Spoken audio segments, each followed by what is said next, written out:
Pregnancy అనేది ఎప్పుడు మీరు ప్లాన్ చేసుకోవాలి అని అనుకుంటున్నారంటే, ఇప్పుడు పెళ్ళైన తర్వాత ఎంత తొందరగా వీలైతే అంత తొందరగా మీకు ఇప్పుడు ఒకవేళ ప్రెగ్నెన్సీ వచ్చింది అనుకోండి, చాలా మంది నా దగ్గరకు వస్తారు అబార్షన్ కోసం. ఎందుకని పెళ్ళి అయింటది 2-3 monthsకి ప్రెగ్నెంట్ అవుతారు, కానీ వచ్చిన ప్రతి ఒక్కరికి నేను నో అని చెప్తాను. ఎందుకు అంటే పెళ్ళైన తర్వాత ఫస్ట్ ప్రెగ్నెన్సీ ఫస్ట్ సారి ప్రెగ్నెంట్ అయితే ఇది చాలా ఇంపార్టెంట్. ఈ పొద్దు రేపు చాలా మందికి ఇన్ఫర్టిలిటీ అంటే పిల్లలు కాకుండా చాలా కష్టాలు పడి చూస్తున్నాం. అందుకనే ప్రతి ఒక్కరికి చెప్తా, ఎంత నా 200% నేను వాళ్ళని కౌన్సిల్ చేసి కంటిన్యూ చేయడానికి చేస్తాను. ఎందుకంటే ఫస్ట్ ప్రెగ్నెన్సీ న్యాచురల్గా అవుతుంది, చాలా ఇంపార్టెంట్ అండి.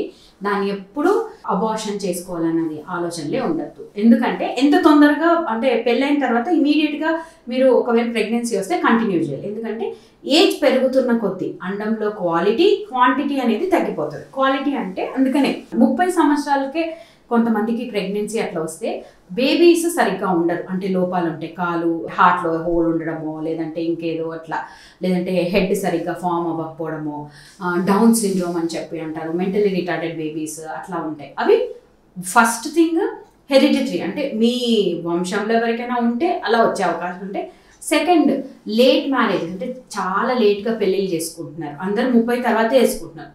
ప్రెగ్నెన్సీ అంటే ఇప్పుడే ప్లాన్ చేసుకోవట్లేదు అంటున్నారు. ప్లానింగ్ కాదు కదండి, అది న్యాచురల్గా రావాలి. ప్లానింగ్ ఫస్ట్ ప్రెగ్నెన్సీ అయిన తర్వాత కెరీర్ అంటారు, కెరీర్ కన్నా 3-4 సంవత్సరాలు అవుతుంది. కెరీర్ అయిన తర్వాత నేను డబ్బులు సంపాదించి నా పుట్టబోయే పిల్లలకి పెట్టారు. అసలు ప్రెగ్నెన్సీయే రాలేదు, ఇంకా పిల్లలకి దేనికి పెట్టారు? అవంతా కాకుండా పెళ్ళి అయిన తర్వాత ప్రెగ్నెన్సీ మీకు వద్దు అనుకుంటే ఎట్లా అవాయిడ్ చేసుకోవాలి ప్రెగ్నెన్సీని చూసుకోండి. కానీ ప్రెగ్నెంట్ అయితే మాత్రం అది కంటిన్యూ చేస్తే చాలా బెటర్. మీరు కెరీర్ అవన్నీ ఎప్పుడన్నా వస్తాయండి, కానీ పిల్లలు కావాలనుకున్నప్పుడు మీకు రాదు.